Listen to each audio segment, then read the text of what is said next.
ಕೇಳಿ. ಜೆಡಿಎಸ್ ರಾಜ್ಯಾಧ್ಯಕ್ಷ ಸ್ಥಾನ ವಿಚಾರದಲ್ಲಿ ಸಾಕಷ್ಟು ವಿಳಂಬ ಆಗ್ತಾ ಇದೆ. ಯಾವಾಗ ಆಯ್ಕೆ ಒಂದು ನಿಮ್ಮ ಹೆಸರು ಕೇಳಿ ಬರ್ತಾ ಇದೆ ಆಗಿನ ಇಲ್ಲಣ್ಣ, ಈ ರಾಜ್ಯಾಧ್ಯಕ್ಷರು ವಿಚಾರಕ್ಕೆ ಸಂಬಂಧಪಟ್ಟಂತೆ ಪಕ್ಷದ ಚೌಕಟ್ಟಿನಲ್ಲಿ ಇಲ್ಲಿವರೆಗೂ ಯಾವುದೂ ಚರ್ಚೆಗಳು ಬಂದಿಲ್ಲ. ಅದು ಅಪ್ರಸ್ತುತವೂ ಹೌದು.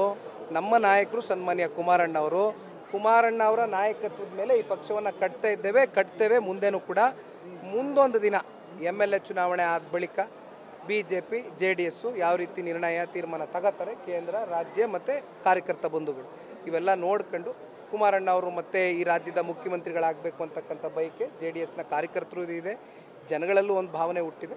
ಬಟ್ ಇವೆಲ್ಲವೂ ಕೂಡ ಮುಂಬರ್ತಕ್ಕಂಥ ದಿನಗಳಲ್ಲಿ ಇತ್ಯರ್ಥ ಆಗುತ್ತೆ. ಆಸ್ ಎ ಅಲಯನ್ಸ್ ಪಾರ್ಟ್ನರ್ಸ್ ರಾಜ್ಯಾಧ್ಯಕ್ಷರು ಆಯ್ಕೆ ಆಗಲಿ, ಬದಲಾವಣೆ ಪ್ರಶ್ನೆನೇ ಇಲ್ಲ, ನೋ ಕ್ವಶನ್.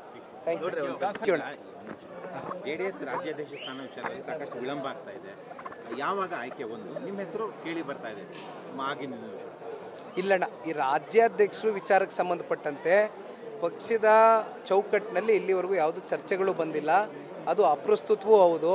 ನಮ್ಮ ನಾಯಕರು ಸನ್ಮಾನ್ಯ ಕುಮಾರಣ್ಣ ಅವರ ನಾಯಕತ್ವದ ಮೇಲೆ ಈ ಪಕ್ಷವನ್ನು ಕಟ್ತೇವೆ. ಮುಂದೆನೂ ಕೂಡ ಮುಂದೊಂದು ದಿನ MLA ಚುನಾವಣೆ ಆದ ಬಳಿಕ BJP JDS ಯಾವ ರೀತಿ ತೀರ್ಮಾನ ತಗೋತಾರೆ, ಕೇಂದ್ರ ರಾಜ್ಯ ಮತ್ತು ಕಾರ್ಯಕರ್ತ ಬಂಧುಗಳು ಇವೆಲ್ಲ ನೋಡ್ಕೊಂಡು ಕುಮಾರಣ್ಣ ಅವರು ಮತ್ತೆ ಈ ರಾಜ್ಯದ ಮುಖ್ಯಮಂತ್ರಿಗಳಾಗಬೇಕು ಅಂತಕ್ಕಂಥ ಬಯಕೆ JDSನ ಕಾರ್ಯಕರ್ತರು ಇದೆ, ಜನಗಳಲ್ಲೂ ಒಂದು ಭಾವನೆ ಹುಟ್ಟಿದೆ. ಬಟ್ ಇವೆಲ್ಲವೂ ಕೂಡ ಮುಂಬರ್ತಕ್ಕಂಥ ದಿನಗಳಲ್ಲಿ ಇತ್ಯರ್ಥ ಆಗುತ್ತೆ. ಆಸ್ ಎ ಅಲಯನ್ಸ್ ಪಾರ್ಟ್ನರ್ಸ್ ರಾಜ್ಯಾಧ್ಯಕ್ಷರು ಆಯ್ಕೆ ಆಗಲಿ, ಬದಲಾವಣೆ ಪ್ರಶ್ನೆನೇ ಇಲ್ಲ, ನೋ ಕ್ವಶನ್. Thank you.